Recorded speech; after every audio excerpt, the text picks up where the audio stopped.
Welcome everyone, Costin here with a discussion about the most replayable campaigns in Total War Warhammer 3 Immortal Empires. By most replayable, what I'm talking about are campaigns that you can go back to again and again and again and have a good time. Now, of course, people do have subjective views on this, but I do try and base it on objective realities, like which campaigns are well designed, which campaigns are designed in such a way that going back to them again and again is not a frustrating experience for as broad of a pool of players as possible. And just as an honorable mention, I have to include Karl Franz, not because he has a good campaign, he does not because the race he has is good, no, but because if there is any campaign that is the most replayed campaign in this game by the largest portion of the player base, it has to be Karl Franz. Because the Empire is the most popular race in the setting, for good reason. And thus Karl Franz, who is the leader of the Empire, he probably has the most replayed campaign as well in the entirety of Warhammer 1, 2, and 3 even. Though I'm not quite so sure about 3 actually at this point. But make no mistake, this is just an honorable mention. His campaign does suck in every single way that matters, but people do love Karl Franz all the same. At number 5, we have Deathmaster Snikch. Now, I think Deathmaster Snikch has the best Skaven campaign in the entire game, but sure, people are going to disagree with me and argue Ikekla. I'm going to be quite blunt about it. Ikekla, sure, he has a lot of power, but he does have problems because of gunpowder units, he has problems because of his starting position, he just has issues in general. Whereas Snikch, he has a pretty solid start, good campaign mechanics, good faction effects, good lord effects. It just works pretty well between shadowy dealings, Ashen actions, clan contracts, his starting position in Grand Cafe. Grand Cafe being a pretty good starting location as well. If we're also looking at climate, he has a bunch of climate available in his campaign as well. And he has one of the best focus of a Skaven Lord in terms of the army that he's using, in the sense that he's buffing Gutter Runners and Night Runners by quite a lot. And his DLC also includes the Poison Wind Mortars. So Snikch does have a lot on offer. Sure, I get it. Ikekla is very popular because he's got nuclear weapons. But this isn't a popularity contest, I've made that point.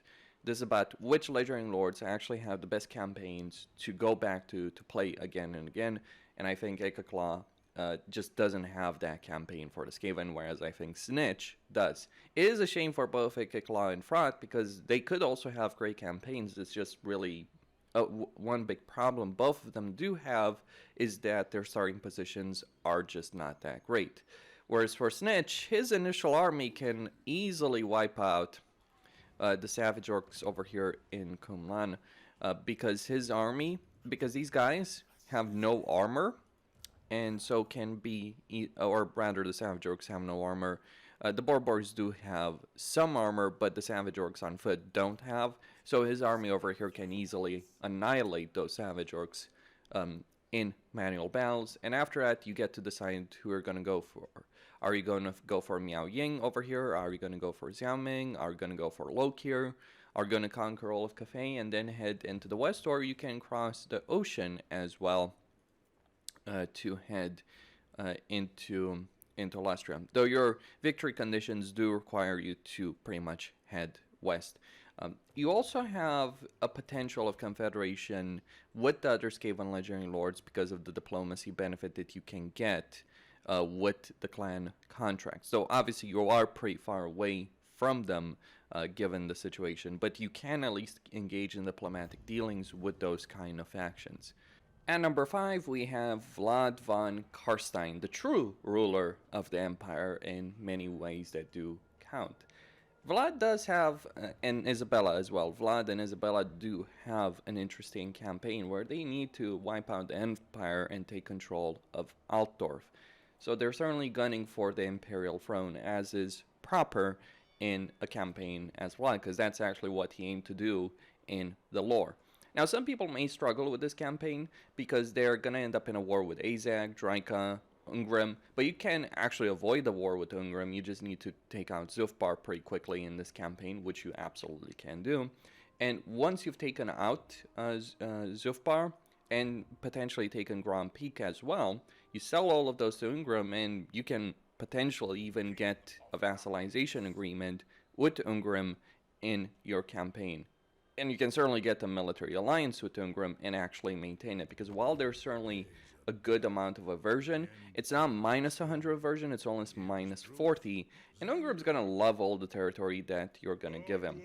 So it is certainly possible to secure your entire eastern flank with Ungrim, and Ungrim is actually a far more powerful ally than you might believe. I mean, he's pretty pathetic to play as a Legendary Lord, but if you give him Zufbar, if you help him out to an extent against Azag, he's going to be really, really powerful. I think what's interesting about Vlad and Isabella's campaign is that you basically start with 2 Legendary Lords, even if they're both in the same army, and they both have special skill lines, they both have a good amount of power, they're both incredible in battle. In particular, Vlad right now is causing a lot of issues for a lot of players. That's because he gets a ridiculous amount of damage resistance with the von Carstein ring in general, both the effect and the 20% ward save. He gets Blood Drinker, so he's replenishing HP. He is just an absolute monster. And the crazy thing is, if you choose Isabella to be your Legendary Lord, to be the one leading the army, then Vlad will actually start with both of his items from the beginning of the campaign, which is just insane in a lot of ways, and gain a ridiculous amount of power from the very start. You also have easy access to vampires, because you get the Mausoleum of the Mad Count, which gives you hero capacity and hero recruit rank. And again, it's going to be more useful to play as Isabella, but regardless of who you decide to play, both of them have a great campaign that you can come back to again and again. There's actually quite a few choices. You can avoid getting entangled in the mess that's going to occur over here in the Ostermark between Draika and Azag, or you can decide, you know what, I'm going to go full on steam ahead against Draika and Azag, though you also have the issue of the Empire to the west, Stirland in particular, being a problem pretty quickly in your campaign, and you end up in a war with probably the entire Empire. But the Empire is a pretty pathetic race to deal with, so they won't actually be able to stand up to you. You just got to decide where you're going to go and who you're going to deal with in this campaign. And once you take over the entire Empire, well, there's quite a few possibilities there as well. I would probably recommend getting the Defeated Legendary Lords mod over here, just to get the Red Duke and potentially Kemmler if they get wiped out, to confederate them. I would not confederate Manfred. He's not necessarily worth it from my perspective. Okay, he is, but really, screw Manfred from my point of view. But there's certainly a lot of power that you can have in this campaign, and I would say it's the best Vampire Counts campaign, and not in terms of raw power, like Gorst does have more power, but just fun factor alone, yeah, Vlad and Isabella have the best campaign. And number 3 is Grimgor Ironhide. Of all of the Greenskin campaigns, I'm pretty sure this is the most replayed campaign, and it does always have a great deal of potential. I mean, Azag also has a good amount of potential. Grom can be fun if you're playing a very short campaign, but if you're looking to play a long campaign in the game and go back to it again and again and again, it is certainly Grimgor Ironhide. As to why Grimgor is so replayable is he's really damn good. His faction effects are pretty solid. The campaign movement range, the hero recruitment of Black Orc Big Guns in all provinces, was having a chance to contain Black Orcs being pretty useful, and an upkeep benefit for Black Orcs and Big Guns. And then there's Grimgor Special Skill Line, which gives you the best of the best hero capacity for Black Orcs, various other benefits for Black Orcs, Fear and Terror, HP, and Frenzy. Yes, Grimgor is absolutely insane in melee combat, and he really does buff those Black Orcs, making them far stronger than they already are. And they're already the best infantry unit of the Greenskins, but the 125 armor on the Black Orcs is pretty damn insane. Granted, 5 of the armor is because the banner, I'm not sure why those banners do flicker like that when you try and move over them. But yes, you do get the Immortals banner, which gives you armor, leadership, melee defense, and the Immortals ability. Grimgor is a tide of death and destruction, and he also gets easy access to Zarnagrund over here, being able to take a tier 4 or even tier 5 settlement within the first few turns of his campaign. How quickly depends on what kind of tactics you're willing to use. Some people can cheese it really quickly, other people may not necessarily be willing to do so. But certainly there's a lot of possibilities over here in this campaign to earn a ridiculous sum of money very quickly in a high-level settlement, and then you will spread around the world, conquering everyone. Even if you're not willing to try your luck against an Nagrund early on, and you certainly should take it later on, because that's what Grimgor did in the lore, you still have an incredibly powerful Legendary Lord and a really comfortable starting position over here in Gash Kadrak. You also have Saber Mountain over here to the north in the Path of the East, and Mountains of Morn are ripe for the taking. At number 2, it would be Tyrion. I think this is just a very comfortable campaign in general. The starting position is pretty easy overall. It is pretty straightforward. You deal with the Cult of Ixis, then you deal with Safri, then you might want to help out Elfarion to deal with his greenskin issue to a certain extent or another, and then you move north and west dealing with Marathi and the Dark Elves. Pretty straightforward campaign, but certainly a very comfortable one to deal with, and along the way when you get the opportunity you kill Noctilus. Good faction effects with the recruitment duration of -1 turn for infantry cavalry units and diplomatic relations with the High Elves, and then a Lord effect that gives you -50% upkeep for Spearmen, Silver and Guard, Rangers, Archers, and Silver Helm units, with the exception of Silver Helms. These are High Elven units you want to use in every campaign, and then recruit rank for Lauder and Sea Guard, +3. And then the Majesty of Ulthuan skill line that gives you a significant amount of upkeep benefits for every army, recruitment cost, global recruitment duration, global recruitment capacity, and then even further diplomatic relations with the High Elves, and then free, pretty powerful items with a good item set. I mean, one control may not seem all that much, but High Elves do want to achieve a very high level of control in their campaigns. Now, Tyrion isn't the best Legendary Lord of the High Elves. I would certainly say Alariel and Alifanar are stronger, even Elfarion is stronger. But in terms of a fairly comfortable campaign where it's pretty chill, it's pretty easy, but still does possess some level of challenge, which is something you can't say in a Warriors of Chaos or Wood Elf campaign, this is one of the best campaigns to play again and again and again. And I think it speaks volumes about how well designed Tyrion and the High Elves are, that this is probably the most popular campaign for the High Elves ever since Warhammer 2 got introduced. For all the DLCs, for all the things that they've changed, for all the things that they've added, I think Tyrion's campaign has stood the test of time, unlike many other campaigns in the game. And finally, at number 1, it is Drazoath the Ashen of the Cast Dwarves. I think the Cast Dwarves are one of the best races in the game, and I think that their campaigns are fairly replayable because of the way their economy works, the caravan system works, the fact that you're dealing with Grimgor in every single Cast Dwarf campaign as well.